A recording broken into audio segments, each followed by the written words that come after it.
was Hatshepsut. She was one of Egypt's greatest rulers. She was the volcano of ideas. She was a storm of vision and ambition, a queen who reshaped Egypt's destiny. We hope to excavate, to know more about her plans, about herself, her dynasty. But when scientists extracted DNA from the long-lost mummy believed to be Hatshepsut, they uncovered something far beyond royal lineage. Hidden within her genes were secrets that challenged everything we knew. Meaning that this woman died violently? Yes. Well, certainly the way that she suddenly disappears from history and the fact she is then, her reign being ended suddenly and violently. Clues to her health, her mysterious death, and a legacy more complex than history ever recorded. Lost in time. For centuries, the final chapter of Queen Hatshepsut's life remained shrouded in mystery. Historians believed she died around 1448 BCE and was entombed deep within the cliffs of western Thebes in KV-20, the royal tomb once built for her father. But those long-held assumptions were wrong. In truth, they were far from the mark.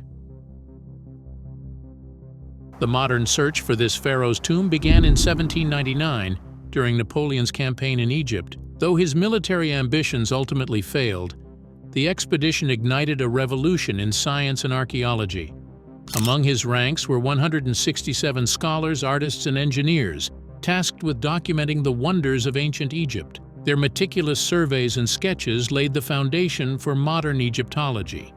Among them, a young engineer named Pierre-François Bouchard uncovered the Rosetta Stone, the key that would one day unlock the lost language of the pharaohs.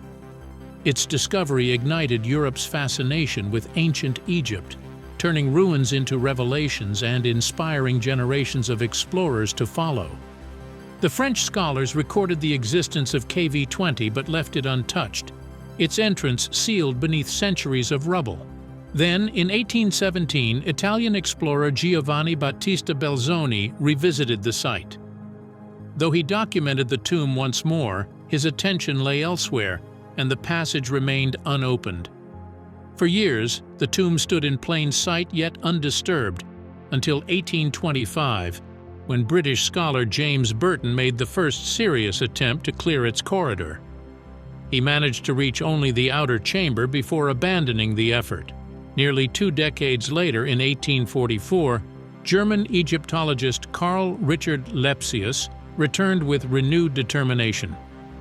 He meticulously mapped the tomb's layout, tracing its long, spiraling descent into the mountain. Yet even his team could not reach the burial chamber. It was not until 1904 that the final secrets of KV-20 were at last brought to light. The man who achieved it was Howard Carter, the same meticulous archaeologist who, nearly 20 years later, would astonish the world with his discovery of Tutankhamun's tomb. Layer by layer, Carter cleared away the rubble that had sealed KV-20 for more than 3,000 years. When the passage finally opened, he stepped into history. Inside, Carter uncovered a remarkable collection of artifacts, canopic jars, fragments of statuary, and inscriptions bearing Hatshepsut's name. Among them were royal cartouches proclaiming her as king of Upper and Lower Egypt, proof that she had ruled not as queen or regent, but as a fully sovereign pharaoh. Yet with every revelation came a new mystery. Within the burial chambers stood 2 massive stone sarcophagi, both commissioned for Hatshepsut, yet neither held her remains. Egyptologists were left to wonder, why 2 coffins, and where was the queen herself? A clue emerged from the hieroglyphs carved into one of the sarcophagi. The inscription read, "Long live the female Horus, Hatshepsut Knemet Amun. May she live forever." She made it as her monument to her father whom she loved, Thutmose the Justified. It was a striking act of devotion. Hatshepsut had originally commissioned the sarcophagus for herself, but later gifted it to her father, Thutmose I, so they might one day rest together. His remains, however, were eventually moved to a new burial site, Tomb KV-38, a grander resting place built in his honor. Tragically, KV-38 was later looted, leaving only fragments of its story behind. Still, the greatest mystery remained unsolved. Where was Hatshepsut? Her body was nowhere to be found. Whether hidden, moved, or destroyed, it had vanished from history. For decades, archaeologists searched tirelessly. Like Nefertiti, Hatshepsut became the missing queen of the Nile, her lost mummy a symbol of the enduring silence of the past. Every time a new female mummy surfaced, hopes rose that her long-lost remains had finally been found. One of the most compelling leads came not from a grand royal tomb, but from a modest, overlooked chamber, Tomb KV60, discovered by Carter a year earlier in 1903. The tomb belonged to Sitra-In, Hatshepsut's royal nurse. Inside lay two female mummies, one identified as Sitra-In, the other anonymous and neglected in a corner. In the 1960s, Egyptologist Elizabeth Thomas proposed a daring theory. She suggested that the unidentified woman could be Hatshepsut herself, hidden away beside her nurse for safekeeping during the political turmoil that followed her death. Her hypothesis was bold and far ahead of its time. The tools to test such an idea simply did not exist, but time would reveal the truth decades later. The Forgotten Pharaoh. For decades, the mummy from Tomb KV60 drew little attention, resting in obscurity until it was eventually transferred to the Cairo Museum for closer examination. Yet the question lingered: whose body was it? To find the truth, Egypt needed more than speculation. It needed biological proof, a genetic signature that could stand beyond a doubt. And so began one of the most intricate scientific quests in modern Egyptology. Led by Egypt's antiquities chief, Dr. Zahi Hawass, a multidisciplinary team set out to identify the mummy through cutting-edge forensic analysis. Among them were Dr. Angelique Korthals, a forensic anthropologist from the University of Manchester, and Dr. Yahya Gad, a molecular geneticist at Egypt's National Research Center in Cairo. Both believed that ancient DNA, once thought impossible to recover, could finally reveal what archaeology alone could not. Their mission was simple in theory, but nearly impossible in practice: extract DNA from the KV60 mummy and determine once and for all if she was Hatshepsut. The challenge lay like Egyptian preservation itself. The mummification process, meant to secure immortality, had ironically destroyed most genetic material. Oils, resins, and natron salts hardened tissue and obliterated DNA. After more than 3 millennia of heat, humidity, and decay, retrieving any genetic trace seemed futile. Extracting DNA from a mummy, explained Dr. Korthals, is like trying to read a manuscript that's been burned, soaked in tar, and torn to shreds. Every step demanded absolute precision. A single fingerprint could ruin the results. Samples of bone and tissue were handled under sterile conditions, analyzed in separate laboratories, and verified through independent testing to avoid contamination. The team used the polymerase chain reaction to amplify the smallest surviving DNA fragments into readable sequences. Nuclear DNA, the complete genetic code, was too degraded, so they turned to mitochondrial DNA, which survives longer and is passed down through the maternal line. Samples from the pelvic bone and femur of the KV60 mummy were compared with DNA from Queen Amos Nefertari, Hatshepsut's known grandmother. The results were unmistakable. The genetic markers revealed a direct maternal link, confirming that the unidentified mummy was indeed the lost queen of Egypt. CT scans reinforced the genetic evidence. They showed a woman in her late 40s to early 50s, matching Hatshepsut's recorded age at death. Her bones showed the posture of royalty, and her organs had been carefully removed and embalmed in the manner reserved for pharaohs. But the most decisive proof came from a discovery so small yet so powerful that it changed everything. Inside a canopic box engraved with Hatshepsut's royal cartouche, scientists found a single tooth. When examined, it matched the gap in the mummy's jaw perfectly. It was a perfect fit, an unmistakable connection between the relic and the body. "We are 100% certain this is Hatshepsut," declared Dr. Zahi Hawass. In that moment, a queen erased from memory for over 3 millennia reclaimed her name. The revelation was more than a breakthrough in Egyptology. It was a milestone in science. For the first time, DNA analysis had confirmed the identity of an ancient Egyptian ruler. It was not just a triumph of discovery, but of technology bridging time itself, allowing modern science to give voice to the long dead.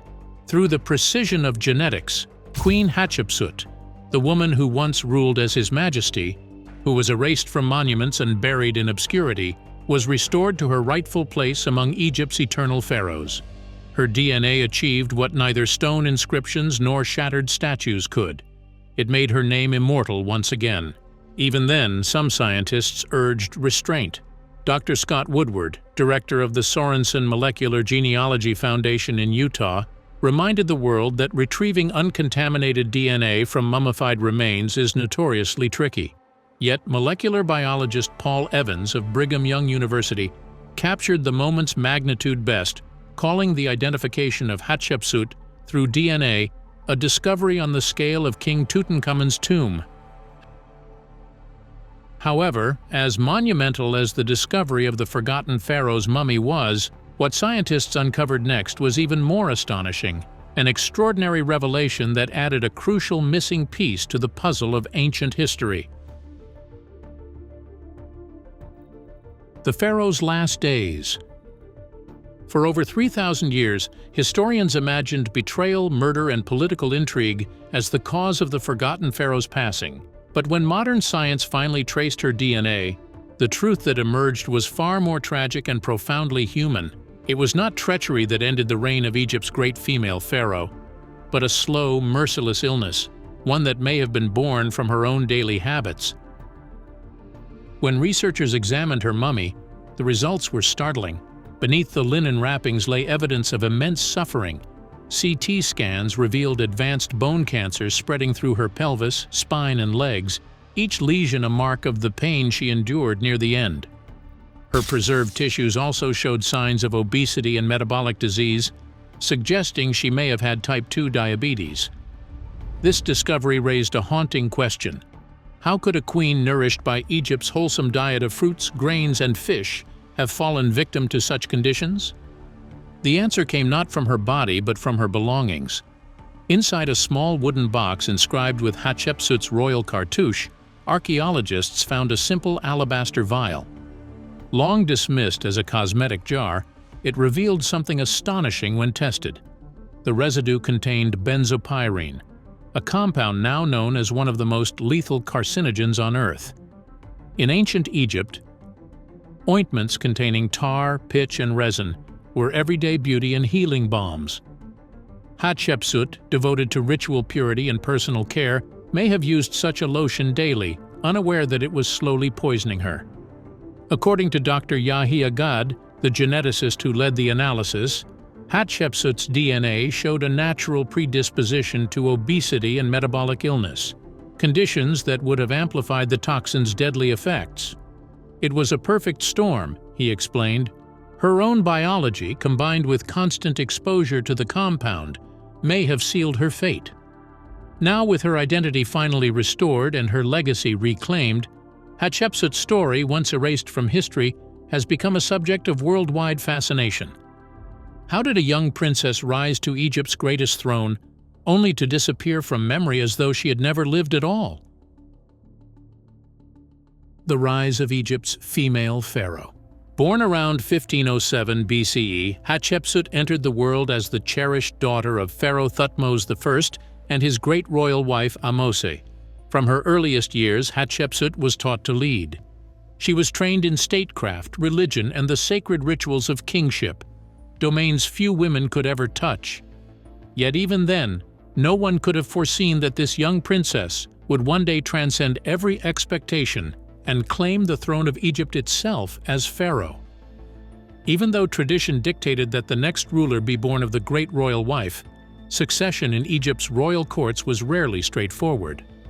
When Thutmose I died, the crown passed not to Hatshepsut's child, but to her half-brother, Thutmose II, son of a lesser wife named Mutnofret.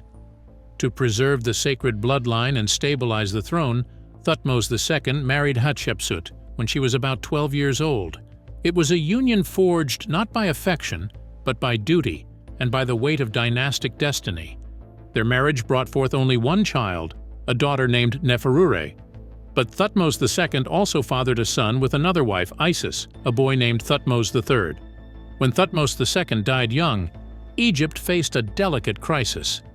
The heir was a child, too young to rule, too fragile to command an empire, and so Hatshepsut, great royal wife, queen, and stepmother, stepped into the breach. She ruled as regent, governing Egypt in the name of the boy king. At first she followed every custom. Her titles were modest: king's great wife, God's wife of Amun. In statues and carvings she stood beside the young king, never before him. Yet time has a way of revealing true power. Her rule brought calm to the kingdom, her judgment inspired confidence, and her presence drew unwavering loyalty. Slowly, quietly, the line between regent and ruler began to disappear. For starters, Hatshepsut began to shape her divine legacy, a task made easier by her royal blood. As the daughter of Thutmose I, she claimed it had always been her father's wish for her to rule alongside her stepbrother. With that declaration, she anchored her authority in both lineage and destiny. Next came the matter of securing Egypt's elite. How she won their loyalty remains a mystery, perhaps through bribes, promises, or promotions, but her success was undeniable.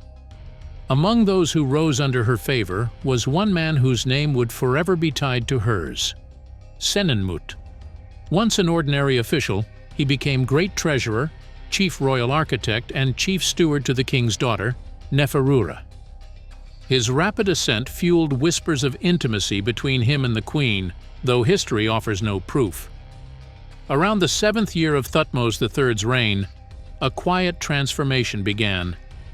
Hatshepsut no longer appeared as the king's guardian, but as the king himself. Backed by the powerful priests of Amun and a circle of trusted advisors, Hatshepsut proclaimed herself Pharaoh of Egypt. She framed her rule as the will of the gods, ordained to preserve Egypt's greatness. Through inscriptions and temple reliefs, she rewrote her story as one of sacred birth. She declared herself the daughter of Amun, the god who, disguised as her father, had conceived her, a sign that her right to rule came from heaven itself. She embraced every symbol of kingship: the Neem's headdress, the royal kilt, the cobra of sovereignty, and the ceremonial false beard reserved for male rulers. In her inscriptions, she was hailed as His Majesty, not to disguise who she was, but to declare that her right to rule came from the gods themselves. Under her reign, gender held no power against divine authority. And as historians later unearthed the records of her time, they discovered that Hatshepsut was far from an ordinary pharaoh.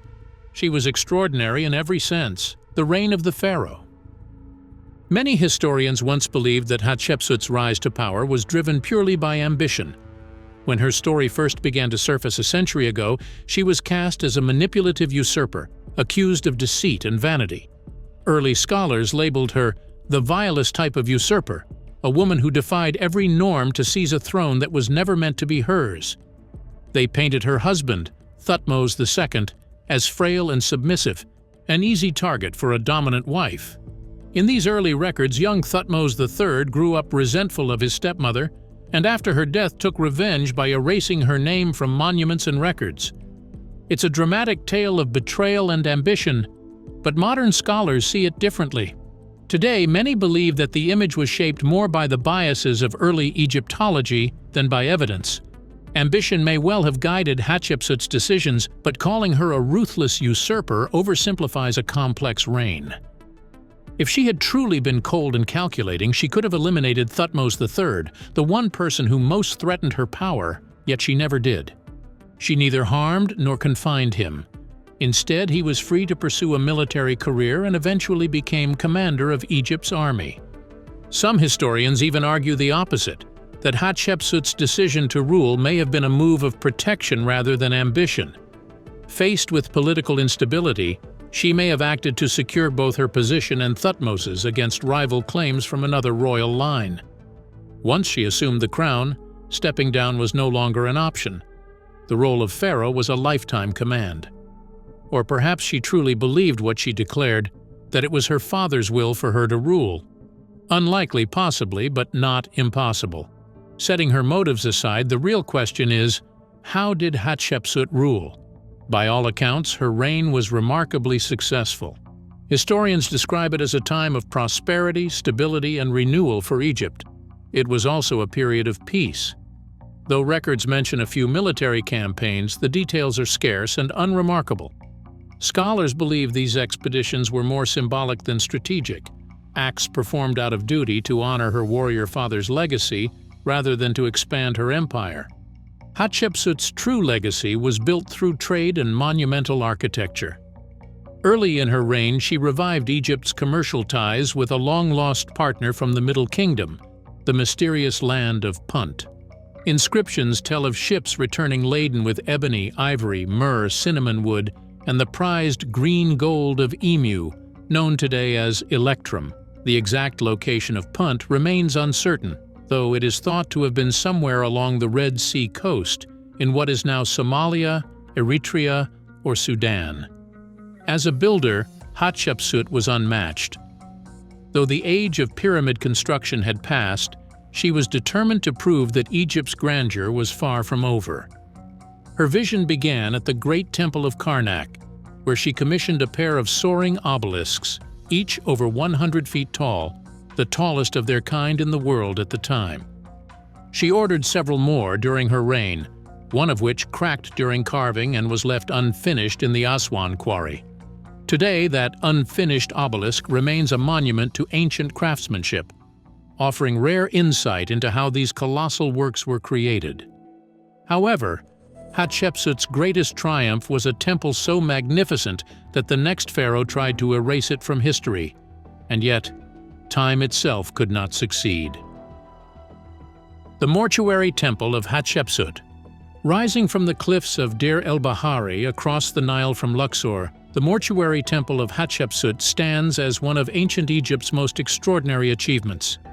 Known to the ancients as Djeser Djeseru, the Holy of Holies, it was built during the reign of Pharaoh Hatshepsut of the 18th dynasty, around the 15th century BCE.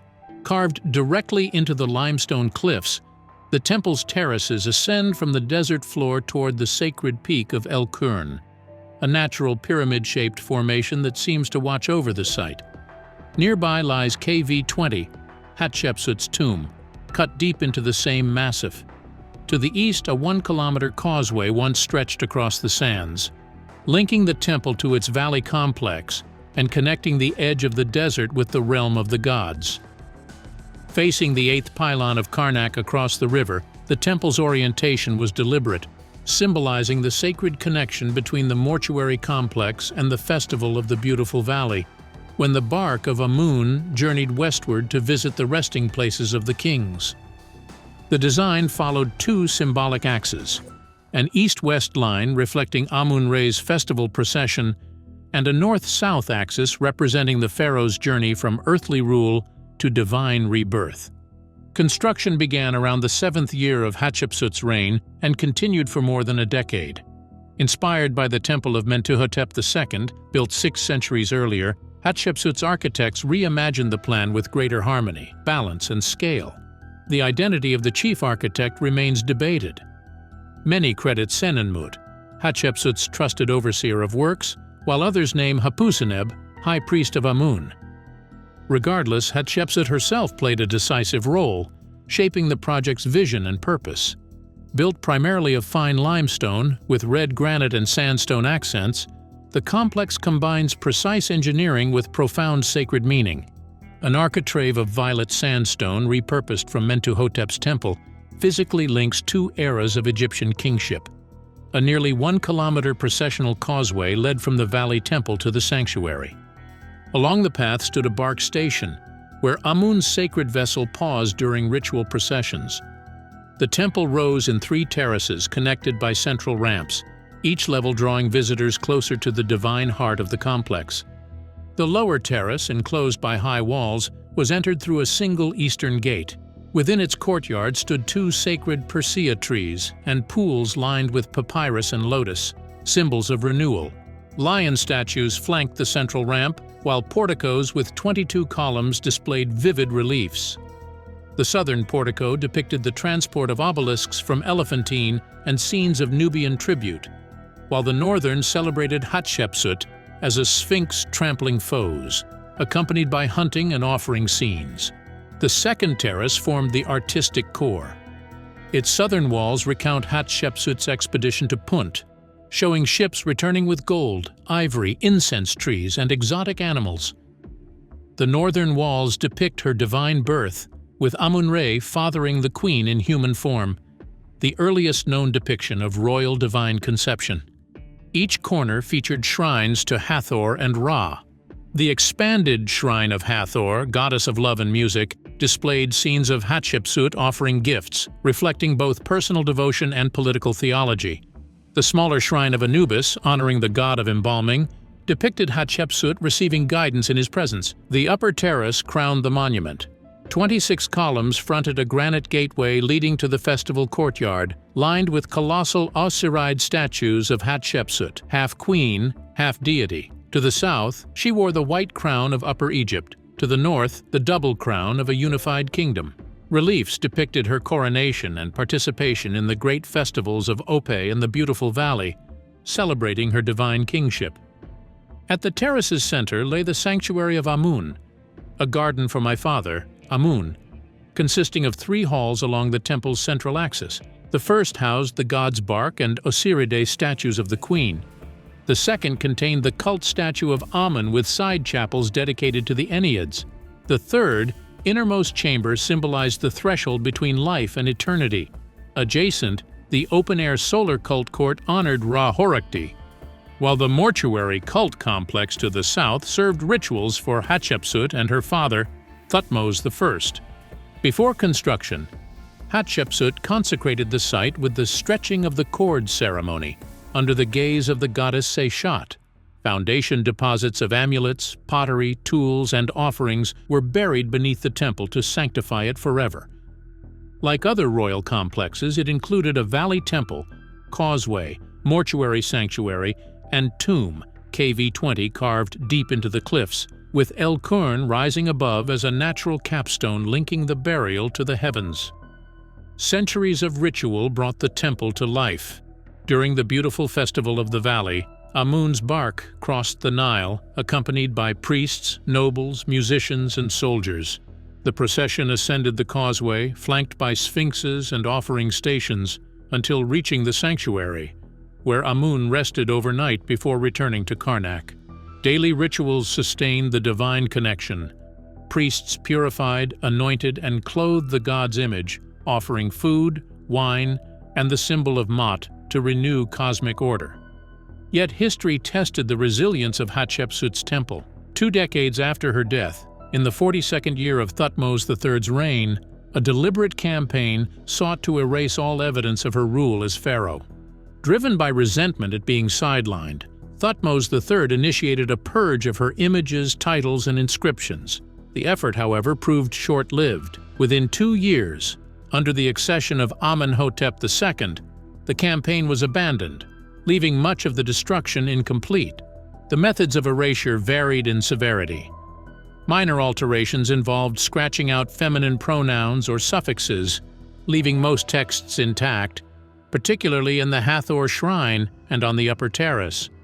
More aggressive measures chiseled away her likeness entirely, smoothed surfaces, or replaced her image with offering tables or figures of the Thutmosid family members, most often Thutmose II, occasionally Thutmose I or III. The most extreme destruction targeted her statues, dragged from the temple to nearby quarries or a site now called the Hatshepsut Hole, where sledgehammers and stone blocks reduced them to fragments. Despite these assaults, the temple remained an active place of worship. During the Amarna period, Akhenaten's religious reforms brought further modifications, this time targeting the gods themselves. Images of Amun were removed or defaced, as Aten became the supreme deity. These changes progressed gradually, reaching their height in Akhenaten's 9th regnal year.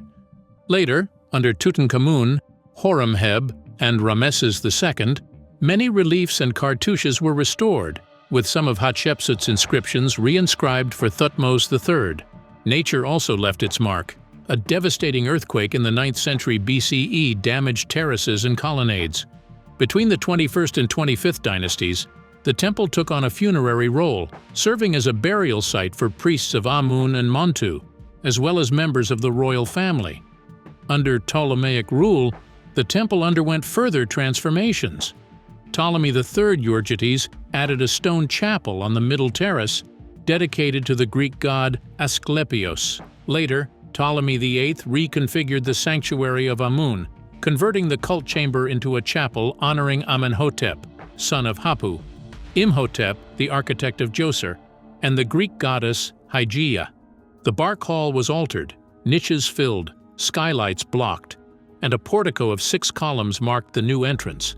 Layers of change built atop the ancient heart of the temple. Even after the Ptolemies, the site retained spiritual significance. Between the 6th and 8th centuries AD, a Coptic monastery dedicated to Saint Foy-Baman occupied the grounds, painting Christian iconography over the original reliefs. The last known graffito, left by a pilgrim, dates to around 1223, the final mark in a long line of devotion spanning more than 2 millennia.